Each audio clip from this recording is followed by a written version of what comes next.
आदाब दोस्तों, मैं मोहम्मद तलहा और आप देख रहे हैं तलहा इनसाइड्स। आइए हम बात करें आज के मौलाना कलीम सिद्दीकी साहब की गिरफ्तारी और बीजेपी के वोट बैंक से क्या ताल्लुक़ है। हम बात करते हैं सबसे पहले कि मौलाना कलीम सिद्दीकी साहब की गिरफ्तारी किस बेस पर हुई है। अक्सरियत मुस्लिम कौम हो, चाहे हिंदू कौम हो, चाहे और कोई कौम हो, इस देश में रहने वाली किसी सोसाइटी में ये फंडा क्लियर नहीं है कि मौलाना की गिरफ्तारी किस बेस पर हुई है। नंबर एक, हम ये जानते नहीं, और दूसरी बात यह है कि जो जानते हैं और जो काम कर रहे हैं इस पर, मुखालिफत वाला और मुआफ़िकत वाला, मैं दोनों को एक साथ रख कर बात करूँगा ताकि बात समझाने में मेरी आसानी हो। बीच में रुक कर एक रिक्वेस्ट है आप सबसे कि इस चैनल को सब्सक्राइब कर लीजिए, फिर आगे बढ़ते हैं। दोस्तों, बात यह है कि इस वक्त में यूपी चुनाव के लिए बीजेपी के पास कोई एजेंडा नहीं बचा था, ये बात हम सब जानते हैं। अब हम चूँकि कुछ चीज़ें जानते हैं, कुछ चीज़ों को अप्लाई नहीं कर पाते और कुछ चीज़ों पर एनालिसिस नहीं कर पाते। क्यों? हमारी वीकनेस ये है अक्सरों की, हमसे मुराद हम भारतीयों की वीकनेस ये है कि हम पॉलिटिकल सोच नहीं रखते, हम सिस्टम को नहीं समझ पाते, जिसकी बेस पर हम किसी की बातों में आ जाते हैं और कभी भी कुछ भी एक्शन लेने लग जाते हैं। दोस्तों, हमें ऐसा नहीं करना चाहिए। दो तंजीमें जिसका मैं नाम लूँगा आपके सामने। नंबर एक बीजेपी और उससे साथ साथ ले लें आरएसएस, और दूसरा है जमीयत उलमा हिंद। जमीयत उलमा हिंद ये फंडा जानती है और सेम फंडा बीजेपी और आरएसएस भी जानते हैं। मौलाना कलीम सिद्दीकी साहब की गिरफ्तारी जिस बेस पर हुई है, वो फंडा, वो बेस, बुनियाद से वो सारी बातें दोनों तरफ के लोग जानते हैं, मुआफ़िकत वाले भी, मुखालिफत वाले भी। अब यहाँ बीच में क्या हो रहा है कि बातों को मैनिपुलेट करके, घुमा फिरा कर मुस्लिम और हिंदू के नाम पर ले जाया जा रहा है। और एक तंजीम है, मैं नाम नहीं लूँगा, जिसका मुस्लिम क़यादत से मुसलमानों को हटाने का काम बहुत सालों से वो कर रहे हैं। और एक नहीं, ऐसी अनेक तंजीमें हैं, लेकिन एक तंजीम बहुत सरफ़हरिस्त है जिसका मैं नाम यहाँ नहीं लूँगा, किसी और मौके पर उसको पूरी तरह से एक्सपोज करूँगा वक्त आने पर। यहाँ पर बात यह है कि वो ख़ासकर मुस्लिम रहनुमाओं को ये समझा रहे हैं और वो समझाने पर कामयाब भी हो रहे हैं, इसलिए कि कुछ लोग हर मोहल्ले, हर गली में कुछ लोग ऐसे हैं, और दुनिया में हर जगह, हर कौम में, हर धर्म में और हर स्टेट में ऐसे लोग बसते हैं जो बुरे होते हैं मगर अच्छे हुलिये में होते हैं।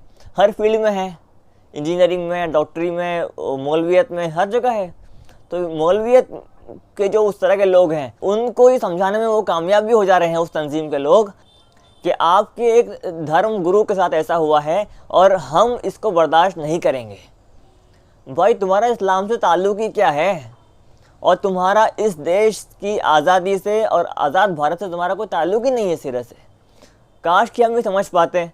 अब वो क्या कर रहे हैं कि जगह जगह, अब यहाँ मैं इलाकों के नाम नहीं लूँगा इसलिए कि आप सब जानते हैं कि प्रोटेस्ट कहाँ हो रहे हैं इनके नाम पर। अब आप ये कहेंगे कि उनका इतना अच्छा हुलिया है और इतनी प्यारी प्यारी बात कर रहे हो, हमारे हित में बात कर रहे हैं और सरकार को ललकार रहे हैं, तो इसके लिए मैं कुछ बात न कहते हुए अल्लामा इकबाल साहब की एक शायरी सुनाऊंगा आपके सामने, और वो ये है: अल्लाह से करे दूर तो तालीम भी फितना, इमलाक भी, औलाद भी, जागीर भी फितना, ना हक के लिए उठे तो शमशीर भी फितना, शमशीर ही क्या नारे तकबीर भी फितना। आप समझते हैं? अहले हक का मिजाज समझें आप, और जमीयत उलमा हिंद अपनी क़यादत से जुड़ें, वरना कोई चारा नहीं बचता आपके पास इसके अलावा कि बड़े चाहते क्या हैं हमारे। और बड़ों की आवाज़ में आवाज़ मिलाना ये सहाबा की सुन्नत है। आप समझें इन बातों को, हमें बहकाया जा रहा है और इस मसले को इतना जज्बाती बना दिया गया है, गोया कलीम सिद्दीकी साहब एक धर्मगुरु है और उनको धर्म के बेस पर अरेस्ट किया गया है और उन पर जुल्म हो रहा है। ये बात रुक कर मैं यहाँ क्लियर कर लूँ कि ना उनको इस्लाम की बेस पर अरेस्ट किया गया है, ना उनको धर्म को प्रमोट करने पर, यानी मज़हब की दावत देने पर अरेस्ट किया गया है, और ना ही कोई ऐसी बात है जिसको लोगों में चलाया जा रहा है। बात उनकी ज़ातियात से ताल्लुक़ रखती है, इसलिए मैं उसको यहाँ पर हाईलाइट नहीं करूँगा। लेकिन मैं यहाँ ये समझाना चाह रहा हूँ आपको कि हमारे देश में जमीयत उलमा हिंद आज़ादी के पहले से लेकर आज तक 2021 आज चल रहा है, 102 साल अप्रोक्स हो रहे हैं उस जमात को कायम हुए। मुस्तकिल वो लगी है मुस्लिम्स की क़यादत करने पर, और कामयाब जमात, कामयाब निज़ाम रखती है अपने आप में। वो जब इस मसले में आगे आ चुकी है और अपने एंड से वो देख रहे हैं और वो सिस्टम जानते हैं कि ये अरेस्ट किस बेस पर हुआ है, अब हमें क्या ज़रूरत है कि उनसे आगे बढ़ने की। अब आसाम का मैटर है, तो आसाम के मामले में भी जमीयत उलमा हिंद ने ऑलरेडी काम कर चुका हुआ है। Task is in progress, in process. अब किसी को ज़रूरत क्या है कि बीच में और फलांगने की, भाई मैं भी केस लड़ूंगा, कुछ नारेबाजी मेरी भी हो जाए इस पर। भाई क्या ज़रूरत है यार। वह एक मस्जिद में इमाम है और पीछे मुक्तदी है, मुक्तदी इमाम से आगे नहीं बढ़ता ना कभी। जब बड़े हमारे इस मसले को देख रहे हैं, और आसाम का भी सेम बात है, सीएम से मुलाकात कर बैठे वो, मतलब इतना आगे तक जब पहुंच चुके वो, तो अब क्या ज़रूरत है दूसरे आदमी को, तीसरे आदमी को इमाम बनाने की, जब एक इमाम हमारा काबिल है। तो यहाँ पर ये समझें। और सिर्फ उस तंजीम का, जब इसका मैं नाम नहीं ले रहा हूँ, उसका एक ही फंडा है कि अपनी क़यादत से मुसलमानों को हटाया जाए, ताकि फिर जहाँ उनको भटकाएं भटक जाएंगे। तो इसी अकीदे के मसले में सहाबा कराम से उम्मत को काट दो, फिर चाहे जहाँ भटका दो उनको। आसान सी बात है। तो इसको हम समझें। अब फिजिकल बात करते हैं, वो ये है कि भाजपाई भक्तों को भाजपा वाले बता रहे हैं, बीजेपी वाले लीडर्स, कि देखिए हमने मुसलमानों की चाबी टाइट कर दी है और हमने उनको उकसा दिया है, हमने उनको तंग कर रखा है इस देश में, लिहाजा आप हमको वोट अब भी दे दीजिए। वोट गेनिंग के लिए भाजपा ये काम कर रही है, उसको आप समझते नहीं, और यहाँ पॉलिटिकल सिस्टम से भी आप नावाकिफ़ है। तो आपको क्या ज़रूरत है इस मसले में पढ़ने की? सिर्फ जज्बा और जोश।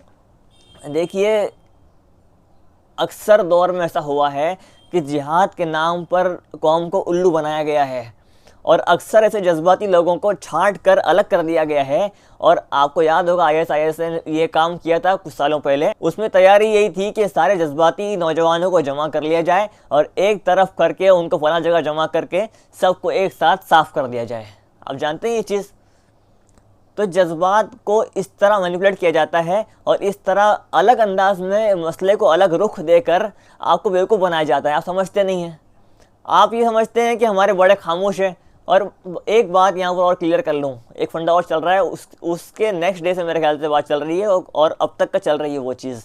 इन्हें लोग इतने ज़्यादा बेवकूफ़ बन चुके हैं उन कुछ ही पोस्ट को लेकर और कुछ बयानात को लेकर, कि अपने अकाबरीन से, अपने हमदर्दों से कटने को खुले तौर पर तैयार हो गए। अजीब बात है।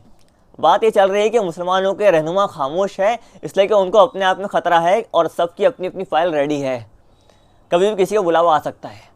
मेरे भाई कायदीन में सबसे पहला नंबर जमीयत उलमा हिंद का है, और मैं कहता हूँ पहला और आखिरी नंबर है। जमीयत उलमा हिंद ही वो जमात है जिसने मुसलमानों को संभाल रखा है इस भारत देश में। रोका था और संभाला है आज तक, जाने से रोका भी था और संभाला भी है आज तक। अल्लाह का शुक्र, अल्लाह पाक उन्हें खूब तरक्कियों से नवाजे।